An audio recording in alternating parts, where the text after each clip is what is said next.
Hi everyone, welcome back this week. Last week I had a family commitment and I had to skip my regular Sunday videos. And I know there have been a few events related to COVID unfolded this week. And one of those being there is a new Omicron subvariant BF7 may take over BA5's dominance in the few months. And the Florida Surgeon General warned against young men to receive COVID mRNA vaccine. Now these are all quite frustrating, but what got on my nerve most was a little bit related to Pfizer's executive admitting their vaccine was not tested on preventing transmission before their release. But there's a lot more than that, and I'll tell you why. Vaccine tested on stopping the transmission of the virus before it entered the market. Before it's entered the market? No. Now, am I surprised by what she admitted in front of the member of the European Parliament? No, because I have followed their vaccine development progress since mid-2020, and I knew their phase 3 trial did not test if the vaccine could stop COVID transmission. There's no word about transmission in their clinical trial design listed on the clinicaltrials.gov website, and in their phase 3 result paper published in the New England Journal of Medicine in December 2020, transmission was not mentioned. In fact, the US FDA listed clearly in the news release on December 11th, 2020, when they authorized the Pfizer vaccine.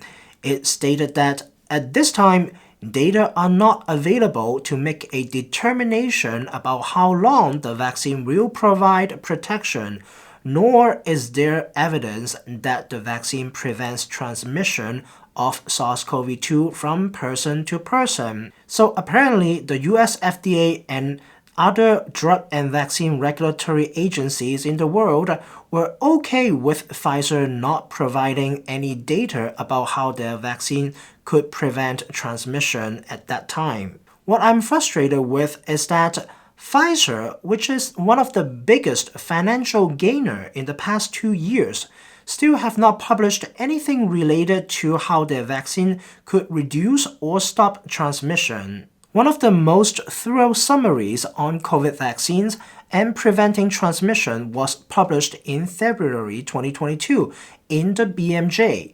In brief, in the pre-Omicron era, COVID vaccines showed some ability to reduce household transmission by half, but it was never a complete prevention. After the Omicron hit, the data on transmission became a lot muddier. An August news article published in Nature stated there was some benefit of vaccines in reducing Omicron transmission, but it doesn't last long. More importantly, previous infections, also known as natural immunity, can also cut transmission. In this preprint article that was archived on August 31st, 2022, researchers from UCSF studied how prior infections, vaccination, and a combination of both helped reduce Omicron transmission in a prison setting. Vaccination alone reduces the risk of transmission by 24%, and previous infections reduced transmission by 21%, only a bit lower and not a significant difference. If we take out all of the available studies on COVID vaccine and reducing or preventing transmission, we can see that none of them were published by Pfizer. Why is that? They have so many resources, and why are they not studying their own vaccine and how well their vaccine can reduce transmission? No. We had to really move at the speed of science. The Pfizer executive argued that they had to move at the speed of science, so they had to skip studying transmission prevention before their initial marketing. But now we are almost 3 years after their initial phase 3 study, and they even got their bivalent vaccine approved or authorized. Well, they still have not told us anything related to their vaccine reducing transmission. And this is why I'm very frustrated. Second, Pfizer and Moderna have shown us how fast they can update their vaccine with their available resources, but they are still not committing to developing the next generation vaccine, such as intranasal vaccines that have a better chance on stopping COVID transmission. According to a report on Nature News, none of the top 20 mucosal COVID-19 vaccine were developed by Pfizer or Moderna.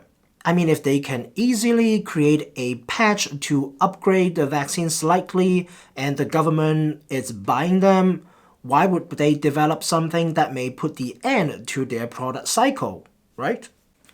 This is my second frustration. So, you think Big Pharma's greed ends here? Think again. Yale University virologist and immunologist Akiko Iwasaki is working on a nasal vaccine against COVID-19, which she strongly believes could provide better protection against infection and transmission than shots alone. She asked for some vaccine from Pfizer to work on, but Pfizer refused to send any. This is just the most selfish act ever. If you are still watching, you may be very frustrated by now, but there's more. Hang in there. When Dr. Iwasaki brought up the issue to the White House on July 26, the presidential science advisor Francis Collins said at the time that he would not have thought Pfizer would be creating a hurdle for other academic researchers. The government is not only playing ignorance. According to an editorial co-written by Dr. Iwasaki and Dr. Eric Topol, the US government is also not funding any nasal vaccines. This is a huge contrast to the beginning of the pandemic when Operation Warp Speed funded $10 billion to the industry to develop the first generation COVID vaccine.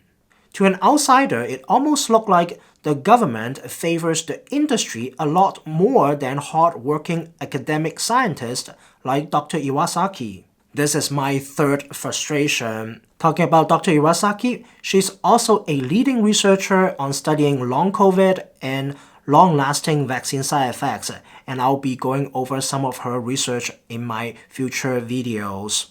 I know this video is a little bit different than my usual one, but the bottom line is that the officials are telling us COVID is dangerous, long COVID is debilitating, and all of us should get vaccination up to date with this new bivalent vaccine, which was only tested in mice before authorization. And yet, there is minimum to no effort from the government and the industry to speed up the development of the next generation nasal vaccine or other vaccine that can actually stop transmission and put a real end to this pandemic. I think I have explained very well why I am frustrated again, and again. That is all for this week. If you are new here, I regularly make COVID-related video on this channel, and I also talk about other health topics and lifestyle medicine. If these topics interest you, I hope to see you come back next time. Well, lastly, like always, please stay safe, stay healthy, and take care. Bye.